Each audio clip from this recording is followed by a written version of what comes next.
दोस्तों, आज हम पढ़ेंगे एल्किल हैलाइड की कुछ नाभिक स्नेही प्रतिस्थापन अभिक्रियाएं, सम न्यूक्लियोफिलिक सब्स्टिट्यूशन रिएक्शंस। इसके पहले मैंने आप लोगों को एल्किल हैलाइड की प्रमुख नाभिक स्नेही प्रतिस्थापन अभिक्रियाएं जैसे विलियमसन संश्लेषण और हॉफमैन विधि बता चुका हूँ। आज कुछ जनरल रिएक्शन पढ़ेंगे जिसमें एल्किल हैलाइड न्यूक्लियोफिलिक प्रतिस्थापन अभिक्रिया किस तरह से देता है उस पर विचार करेंगे। इसके लिए मैं आपको बैकग्राउंड में लेके चलता हूँ। इसके पहले हमने एल्किल हैलाइड या हेलो एल्केन के रासायनिक गुण के अंतर्गत ये देखा था कि जो एल्किल हैलाइड होता है उसमें C सिंगल बॉन्ड X बंध की ध्रुवीय प्रकृति होती है और ध्रुवीय प्रकृति के होने के कारण ये अत्यधिक क्रियाशील होते हैं। कौन? Alkyl halide. और अत्यधिक क्रियाशील होने के कारण इनमें बहुत सी महत्वपूर्ण रासायनिक क्रियाएं होती हैं। उनमें से नाभिक स्नेही प्रतिस्थापन अभिक्रिया, न्यूक्लियोफिलिक सब्स्टिट्यूशन रिएक्शन, विलोपन अभिक्रिया, एलिमिनेशन रिएक्शन और धातुओं के साथ क्रिया रिएक्शन विद मेटल्स प्रमुख है। तो हमारा जो चल रहा था नाभिक स्नेही प्रतिस्थापन अभिक्रिया, इसी के अंतर्गत हमारा पार्ट 3 चल रहा है। अभी हमको नाभिक स्नेही प्रतिस्थापन अभिक्रियाओं में देखना है कुछ नाभिक स्नेही प्रतिस्थापन अभिक्रियाएं, सम न्यूक्लियोफिलिक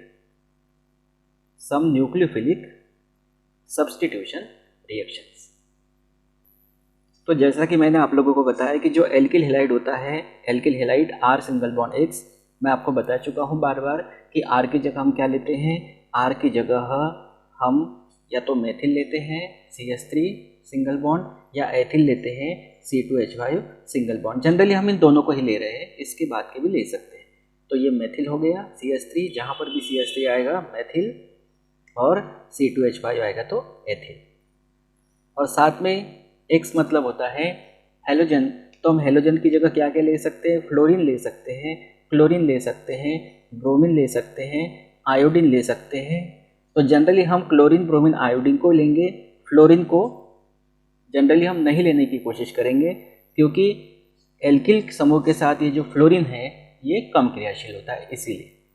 तो हमेशा ध्यान रखना R की जगह इन दोनों में से हम कोई लेने की कोशिश करेंगे और हेलोजन की जगह क्लोरीन, ब्रोमीन, आयोडीन ये लेने की कोशिश करेंगे। यानी हर रिएक्शन में आप ये देख पाएंगे।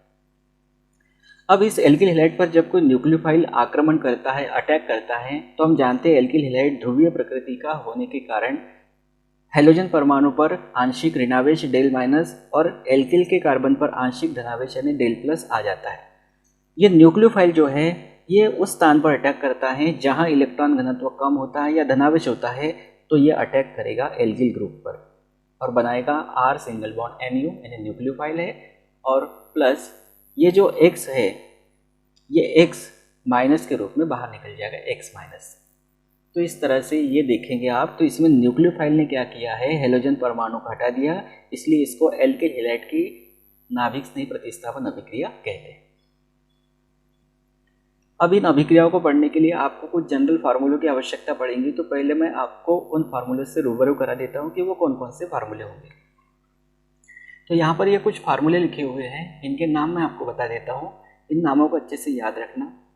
अगर फार्मूला हमको याद है तो कोई भी रिएक्शन करने में हमको आसानी होती है। जैसे KOH, इसका नाम है पोटेशियम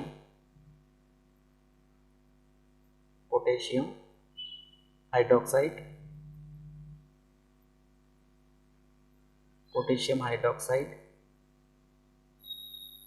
ये देखिए पोटेशियम की जगह सोडियम है, बाकी OH हाइड्रोक्साइड होगा, तो इसका नाम होगा सोडियम हाइड्रोक्साइड।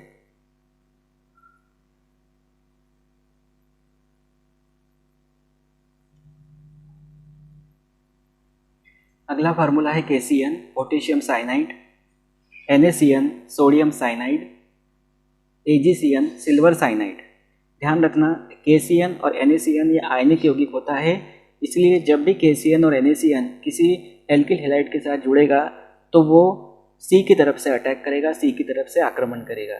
जबकि AgCN में ये जो AgCN है सिल्वर साइनाइड, ये सहसंयोजक प्रकृति का होने के कारण कार्बन की ओर से अटैक नहीं करता, नाइट्रोजन की ओर से अटैक करता है, इसलिए बनने वाला प्रोडक्ट जो है वो NC आइसोसाइनाइड के रूप में होता है। ध्यान रखना ये आयनिक यौगिक है और ये सहसंयोजक यौगिक है। उसी प्रकार इसको KNO2 भी लिख सकते हैं, लेकिन इसको ऐसा संरचना के रूप में लिखा है K single bond O, single bond N, double bond O, इसको KNO2 भी लिख सकते हैं। पोटेशियम नाइट्राइट, आखिर में ट, ड नहीं लगाना, ट। उसी प्रकार AgNO2, अब इसके जैसा इसको लिख सकते थे लेकिन इसको ऐसा लिखा है। रिएक्शन में आप देखोगे तो इसका कारण क्लियर होगा। मैंने जनरली ऐसा लिखा है, ये जहाँ से जुड़ने वाला है ये O तक की तरफ से जुड़ेगा, इसलिए मैंने इस रूप में लिखा। और ये N की तरफ से जोड़ना है इसलिए इसको इस रूप में लिखा। बाकी ये NO2 और ये सेम है, silver nitrite. CH3COO AgNA silver, और यहाँ से लेकर यहाँ तक का जो भाग है ये एसीटेट है, CH3COO एसीटेट, तो सिल्वर एसीटेट। अगर C2H5 होता और एक कार्बन ये होता, 3 कार्बन हो जाते तो ये प्रोपियोनेट होता, तो 2 कार्बन वाला acetate. NaSH sodium hydrogen sulphide, यहाँ ड लगाना है, ड सल्फाइड। Na2S सोडियम सल्फाइड, यह है सोडियम हाइड्रोजन सल्फाइड, यह है सोडियम सल्फाइड। और LiAlH4 लिथियम एल्यूमिनियम हाइड्रेट। तो ये फार्मूले हैं, आप इनको जब भी आप इन रिएक्शनों को पढ़ो जो मैं अभी बता रहा हूँ उसके पहले ये फार्मूले ना दिमाग में बिठा लेना, ताकि रिएक्शन को समझने में आपको आसानी होगी। न्यूक्लियोफिलिक सब्स्टिट्यूशन रिएक्शन के अंतर्गत पहली रिएक्शन है जलीय KOH या NaOH, दोनों में से कोई एक के साथ क्रिया। यह ध्यान रखना, जलीय लेना है, एक्वस, एल्कोहलियर नहीं लेना है, ध्यान रखना। तो इसमें क्या होता है, हम एल्किल हैलाइड को लेते हैं, एल्किल हैलाइड लेते हैं R single bond X plus, इसकी क्रिया जलीय एक्वस KOH के साथ क्रिया करते हैं। तो जनरली क्या होता है, ये OH जो है निगेटिव होता है और K पॉजिटिव होता है, इस पर आंशिक ऋणावेश होता है, इस पर आंशिक धनावेश होता है। तो ये OH माइनस न्यूक्लियोफाइल की तरह काम करेगा और यहाँ जाके अटैक करेगा और क्या बनाएगा, R सिंगल बॉन्ड OH और प्लस KX यहाँ से बाहर निकल जाएगा पोटेशियम हैलोजन के साथ। ये इस तरह से, ये जो है एल्कोहल का सामान्य सूत्र है, इसीलिए हमने लिखा है एल्कोहल बनते हैं। सेंटेंस में आप क्या लिख सकते हो, आप लिख सकते हो पूरा वाक्य बना के, जब एल्किल हैलाइड की क्रिया जलीय KOH या NaOH के साथ की जाती है तब एल्कोहल बनते हैं। फिर हमने क्या किया, ये जो R है उस R की जगह ले लिया C2H5 सिंगल बॉन्ड, X की जगह मैंने बार बार बताया है क्लोरीन, ब्रोमीन, आयोडीन, कुछ भी लो, बिल्कुल कंफ्यूजन दिमाग में नहीं रखना कि ब्रोमीन लिया है तो ब्रोमीन ही लेना है। तो यहाँ मैंने ब्रोमीन ले लिया, प्लस KOH के साथ किया कि जलीय, तो यहाँ पर क्या होगा, यहाँ का K यहाँ के Br के साथ KBr बनाकर बाहर निकल जाएगा और ये इस पर अटैक करेगा और बनेगा C2H5 single bond OH। C2H5 ethyl होता है और OH एल्कोहल। अब देखिए, मैंने आपको कहा था जलीय KOH के साथ क्रिया करना है, एल्कोहलीय KOH के साथ या एल्कोहली KOH के साथ नहीं करना है, NaOH के साथ नहीं करना है, क्योंकि जब एल्किल हैलाइड की क्रिया एल्कोहलीय KOH या NaOH के साथ करते हैं तो एल्कीन बनता है, डबल बॉन्ड वाला कंपाउंड बनता है जो कि एक विलोपन अभिक्रिया है। तो ये विलोपन अभिक्रिया में हम पढ़ेंगे, वहाँ पे आप देखना, मैं आपको वहाँ हिंट कराऊंगा कि देखिए एल्किल हैलाइड की क्रिया एल्कोहलीय KOH या NaOH के साथ कर रहे हैं तो एल्किन बन रहा है। तो विलोपन अभिक्रिया जब हम पढ़ेंगे तो उसमें मैं आपको बताऊंगा। सेकंड रिएक्शन है हमारी जलीय या एल्कोहलीय KCN या NaCN। देखो KCN यहाँ जलीय भी चलेगा, एल्कोहलीय भी चलेगा, यहाँ पे कोई दिक्कत नहीं, लेकिन KOH में सिर्फ जलीय लेना था के साथ क्रिया। तो देखिए एल्किल हैलाइड लिया R single bond X plus potassium cyanide, ये लिया जलीय एक्वस, एल्कोहलीय भी ले सकते हैं AlC, क्रिया करेंगे। ये जो साइनाइड निगेटिव होगा, ये पॉजिटिव होगा, इस पर डेल माइनस होता है, इस पर डेल प्लस होता है। ये CN जो है वो न्यूक्लियोफाइल की तरह काम करेगा, तो ये किस पे अटैक करेगा, R पे, तो बनेगा R सिंगल बॉन्ड CN और प्लस पोटेशियम हेलोजन के साथ क्रिया करके KX बना के बाहर निकल जाएगा। RNA alkyl, CNNA cyanide, cyanide को नाइट्राइल भी कहते हैं। फिर R की जगह हमने लिया C2H5, X की जगह Br, फिर KCN, तो यहाँ से बनेगा C2H5 single bond CN ethyl cyanide और प्लस यहाँ का K यहाँ के Br के साथ KBr बनाकर बाहर निकल जाए। ये जनरल रिएक्शन है, इनसे आप चाहे जितने रिएक्शन बना सकते हो, तो मैं एक ही बना रहा हूँ, आप जितने चाहे उतने रिएक्शन बना सकते हो। अगली रिएक्शन है, अब देखो मैंने आपसे क्या कहा था कि KCN जो है वो आयनिक प्रकृति का होता है। आयनिक प्रकृति का होने के कारण ये कार्बन जो है ना, ये देखो कार्बन जो है ये एल्किल के साथ जुड़ता है, नाइट्रोजन भी जुड़ सकता है, लेकिन एल्किल और कार्बन के बीच का बंध प्रबल होता है, इसीलिए हम कार्बन को जोड़ते हैं ना कि नाइट्रोजन को। तो ये ध्यान रखना, ये जो साइनाइड है, साइनाइड आयन है, ये एम्बिडेंट लिगेंड होता है। वैसे नाइट्राइट आयन जो होता है वो एम्बिडेंट लिगेंड होता है, यानी दोनों तरफ से जुड़ सकता है। जैसे कार्बन और नाइट्रोजन की तरफ दोनों तरफ से जुड़ सकता था, लेकिन एल्किल में कार्बन होता है और कार्बन होने के कारण कार्बन कार्बन बंध प्रबल होता है, तो ये कार्बन के साथ जुड़ा है एल्किल, तो एल्किल साइनाइड, और ये इसके साथ बना एथिल साइनाइड। जबकि ये AgCN जो है देखो जलीय या एल्कोहलीय यहाँ पे भी चलेगा, सिल्वर साइनाइड AgCN के साथ क्रिया, एल्किल हैलाइड की क्रिया जब AgCN के साथ करते हैं तो ये एम्बिडेंट न्यूक्लियोफाइल है, और एम्बिडेंट न्यूक्लियोफाइल होने के साथ साथ AgCN एक सहसंयोजी यौगिक है, इसलिए ये नाइट्रोजन की तरफ से अटैक करता है, और नाइट्रोजन की तरफ से अटैक करता है और यहाँ से जब टूटेगा फिर कार्बन की निकलना मजबूरी हो जाती है, तो ये NC के रूप में जुड़ेगा। तो R सिंगल बॉन्ड NC यानी आइसोसाइनाइड, एल्किल आइसोसाइनाइड, और प्लस AgX, यहाँ का Ag यहाँ के X के साथ। बहुत इजी रिएक्शंस है। फिर R की जगह C2H5, X की जगह Br, AgCN, तो बनेगा C2H5 single bond NC ethyl isocyanide, और प्लस यहाँ का Ag यहाँ के Br के साथ क्रिया करके AgBr बनाकर बाहर निकल जाएगा। अगली रिएक्शन देखिए, चौथी और पांचवी।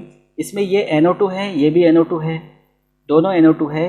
तो NO2 जो होता है वो एम्बिडेंट न्यूक्लियोफाइल की तरह काम करता है, और ये आयनिक यौगिक है। आयनिक यौगिक होता है तो एल्किल के साथ ऑक्सीजन की तरफ से जुड़ता है, और सहसंयोजी यौगिक होता है तो एल्किल के साथ नाइट्रोजन की तरफ से जुड़ता है। तो सीधा सीधा मैं आपको बता देता हूँ, इसमें क्या होगा, यहाँ का K यहाँ के X के साथ KX बनाकर बाहर निकल जाएगा, और ये पूरा जुड़ जाएगा। R single bond O single bond N double bond O alkyl nitrite ट, हाँ ध्यान रखना। फिर R की जगह C2H5, X की जगह I ले लिया मैंने, Br ले लिया, कभी I ले लिया, और यहाँ पर भी R की जगह आएगा C2H5 और प्लस बाकी सब जैसा का वैसा प्लस, यहाँ के X की जगह भी I आ जाएगा, तो ये एथिल नाइट्राइट। उसी प्रकार से अगली रिएक्शन है सिल्वर नाइट्राइट AgNO2। मैंने आपको क्या कहा, ये कैसी प्रकृति का सहसंयोजी, तो नाइट्रोजन की तरफ से जुड़ेगा, इस तरह से RNO2 और प्लस AgX। यही कारण है कि मैंने इसको इस रूप में लिखा, क्योंकि मुझे मालूम था कि O की तरफ से जुड़ना है और ये N की तरफ से जुड़ना है, इसलिए उसको उसी रूप में पहले ही लिख दिया। तो यहाँ पर क्या होगा, यहाँ पर R single bond NO2 plus यहाँ का Ag यहाँ के X के साथ AgX बनाकर बाहर निकलेगा। अब ध्यान रखना, जब नाइट्रोजन की तरफ से एल्किल से जुड़ता है तब इस ग्रुप को पहले बोला जाता है, ये बहुत ध्यान रखना, नाइट्रो एल्केन।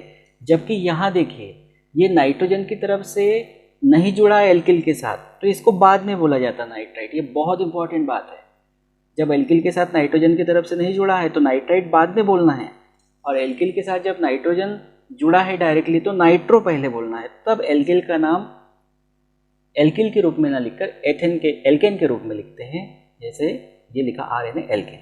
ध्यान रखना, बहुत इंपॉर्टेंट बात है ये। फिर R की जगह C2H5, X की जगह I, AgNO2 एरो, यहाँ का Ag यहाँ के I के साथ क्रिया करके AgI बनाकर बाहर निकलेगा, और C2H5 और NO2 आपस में जुड़ेंगे, C2H5 सिंगल बॉन्ड NO2। देखो मैंने क्या कहा, नाइट्रोजन अगर कार्बन से, अब आप कहेंगे सर नाइट्रोजन कार्बन से नहीं है तो हाइड्रोजन से जुड़ा है। हाइड्रोजन को आप पीछे भी लिख सकते हो, C2H5 कार्बन से जुड़ा हुआ है, कार्बन से जुड़ा है तो ग्रुप को पहले बोलना है। नाइट्रोजन के साथ जब जुड़ा हो तब इस ग्रुप को पहले बोलना है, यानी नाइट्रोजन के साथ जब कार्बन जुड़ा हो डायरेक्टली तो इस ग्रुप को पहले बोलना है, और इसको एल्केन के रूप में लिखना है, दो कार्बन वाला एल्केन एथेन। अगली रिएक्शन है वस्ती अम्ल का सिल्वर लवण। इसको वंशडिगर अभिक्रिया में भी आपने इस यौगिक को देखा था, R single bond C double O Ag, वस्ती अम्ल का सिल्वर लवण। इसकी क्रिया एल्किल हैलाइड के साथ, एल्किल हैलाइड मैंने बाद में लिख दिया रिएक्शन को समझने के लिए, तो एल्किल हैलाइड को उल्टा भी लिख दिया, R सिंगल बॉन्ड X, और डैश लगाने का मतलब है ये दोनों एल्किल समान भी हो सकते हैं और अलग अलग भी हो सकते हैं, इसलिए डैश लगाया, बाकी एल्किल हैलाइड है। तो सेम क्या होगा, ये नेगेटिव हो जाएगा, ये पॉजिटिव हो जाएगा, ये डेल माइनस होता है, ये डेल प्लस होता है, तो आप जानते हैं ये पूरा का पूरा जाके इस पर अटैक करेगा और बनाएगा RCOO R डैश और प्लस AgX। अब R की जगह मैंने CH3 ले लिया, तो इसका नाम हो गया सिल्वर, दो कार्बन वाला एसीटेट, सिल्वर एसीटेट। X की जगह I ले लिया, और R की जगह देखो मैंने C2H5 लिया, यानी अलग अलग ले लिया, ये समान भी ले सकते हैं। तो इससे बनेगा, यहाँ से I यहाँ के Ag के साथ AgI बनाकर बाहर निकल जाएगा, और CH3COO C2H5 जुड़ेगा, C2H5 एथिल होता है और CH3COO एसीटेट होता है। और मैंने आपको बताया था कि COO जब कार्बनों के बीच में जुड़ रहा होता है, या नहीं भी बताया होगा तो अब बता रहा हूँ कि COO अगर कार्बनों के बीच में जुड़ता है तो उसको एस्टर कहते हैं, मैंने ईथर का बताया था। ऑक्सीजन जब कार्बनों के बीच में, दो कार्बनों के बीच में जुड़ता है तो ईथर कहते हैं, लेकिन COO जब दोनों COO के दोनों तरफ कार्बन हो तो वो एस्टर होता है, और अगर एक तरफ कार्बन हो और एक तरफ हाइड्रोजन हो तो वो अम्ल हो जाता है। ध्यान रखना इस बात को। अगली रिएक्शन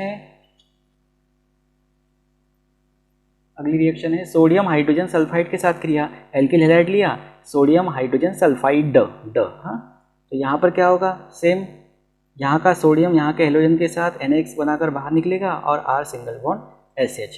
अब देखो एल्किल R के लिए आया है और यहाँ SH है। अब देखिए अगर ये ऐसा होता R सिंगल बॉन्ड OH तो ये है एल्कोहल या एल्किल एल्कोहल। लेकिन जब ऑक्सीजन की जगह सल्फर का यूज होता है तो थायो शब्द जुड़ जाता है। एल्कोहल तो ये रहेगा ही, लेकिन थायो शब्द जुड़ेगा तो ये होगा एल्किल थायो एल्कोहल, या एल्किल नहीं बोला तो थायो एल्कोहल। ध्यान रखना ऑक्सीजन की जगह सल्फर। वैसे ही ये देखिए ये ईथर समूह है, ये ईथर है। ऑक्सीजन की जगह अगर आपने सल्फर को जोड़ दिया तो ये हो जाएगा, ईथर तो है ही लेकिन थायो ईथर है। ध्यान रखना ऑक्सीजन की जगह सल्फर, ऑक्सीजन की जगह सल्फर। तो इस तरह से देखिए R की जगह C2H5, X की जगह I लिया एथिल आयोडाइड। बार बार मैं आपको बता रहा हूँ X की जगह ClBrI कुछ भी लो, कोई ज़रूरी नहीं है, मैंने जो लिया वो आप लो। सोडियम हाइड्रोजन सल्फाइड के साथ क्रिया, यहाँ का Na यहाँ के I के साथ NaI बनाएगा और C2H5 SH के साथ जुड़ेगा, C2H5 single bond SH ethyl 2 carbon वाला और SH थायो एल्कोहल। अगली रिएक्शन है सोडियम सल्फाइड Na2S के साथ क्रिया, एल्किल हेलाइट के 2 अणु लिए, कारण अभी आपको पता चल जाएगा, और इसकी क्रिया Na2S के साथ करते हैं। तो देखिए 2 लेने के पीछे क्या कारण है, 2 सोडियम 2 हेलोजन के साथ, 2 का मतलब R भी 2 है और X भी 2 है, इसीलिए यहाँ 2 हेलोजन 2 Na के साथ क्रिया करके 2 NaX बना लेंगे। और एल्किल भी 2 है RR, ये 2 एल्किल के बीच में सल्फर जुड़ जाएगा, R single bond S single bond R थायो ईथर। अभी बताया था आपको थायो ईथर, O होता है तो ईथर। फिर R की जगह C2H5 लिया, सिंगल बॉन्ड Br, ये भी 2 लेना है, 2 लेने का कारण समझ गए होंगे, प्लस Na2S इसके साथ क्रिया होगी तो यहाँ के 2 Na 2 ब्रोमीन के साथ 2 NaBr बना लेंगे और 2 C2H5 के बीच में, यानी C2H5 के बीच में ये सल्फर जुड़ जाएगा तो C2H5 single bond S single bond C2H5 2 है तो डाई एथिल और S थायो ईथर। एक लास्ट रिएक्शन और देखते हैं, LiAlH4 यानी लिथियम एल्यूमिनियम हाइड्राइड के हाइड्राइड आयन यानी इसका H- द्वारा प्रतिस्थापन। तो एल्किल हैलाइड लिया, R single bond X alkyl halide lithium aluminium hydride के साथ क्रिया करेंगे। लिथियम एल्यूमिनियम हाइड्राइड के साथ क्रिया करने पर यहाँ पर हमें एल्किल हैलाइड को लेना है 4 लेंगे। 4 एल्किल हैलाइड क्यों लिए, देखो लिथियम की संयोजकता 1 होती है और एल्यूमिनियम की 3। लिथियम की 1 होती है तो उसके साथ 1 हेलोजन जाएगा, और एल्यूमिनियम की 3 होती है तो उसके साथ 3 हेलोजन जाएंगे, AlX3। तो हेलोजन कितने लग गए, 3 और 1 4, इसलिए इसको 4 लिया। अब 4 हेलोजन चले गए हैं, लिथियम एल्यूमिनियम चला गया है, 4 एल्किल बचे हैं ये और 4 हाइड्रोजन, तो 4 बनेंगे R single bond H, R single bond H 4 बनेंगे। R सिंगल बॉन्ड H यानी CnH2n+2, ये एल्केन का सामान्य सूत्र है यानी हाइड्रोकार्बन है। इस तरह से ध्यान रखना, एल्किल हैलाइड जब LiAlH4 के साथ क्रिया करता है तो एल्केन बनता है। अब R की जगह आप C2H5 ले लो, इसमें कितने लगेंगे, 4 लगेंगे, और लिथियम एल्यूमिनियम हाइड्राइड तो C2H5 single bond Br ethyl bromide, reaction होगी, 4 ब्रोमीन है तो 1 लिथियम के साथ 1 ब्रोमीन चला जाएगा LiBr, 1 एल्यूमिनियम के साथ 3 ब्रोमीन जाएंगे AlBr3, चारों ब्रोमीन लग गए। अब C2H5 बचे 4 और H बचे 4 यानी 4 C2H6 हो गए 4। इस तरह से 8N बनेगा। तो ये कुछ जनरल एल्किल हैलाइड की नाभिक स्नेही प्रतिस्थापन अभिक्रिया है ना, जितनी भी रिएक्शन हमने पढ़ी सब में नाभिक स्नेही प्रतिस्थापन हो रहा है। तो इन रिएक्शनों को बहुत ध्यान से करना, क्योंकि क्या होता है जब पूछा जाता है तब हमको बहुत अच्छे से इसको अगर हम पढ़ते हैं तो क्या होता है जब करना बहुत आसान हो जाता है। इसलिए आई होप कि आपको ये वीडियो अच्छा लगा होगा, पसंद आया होगा। आज के लिए इतना ही, मिलते हैं अगली वीडियो में, तब तक के लिए जय हिंद।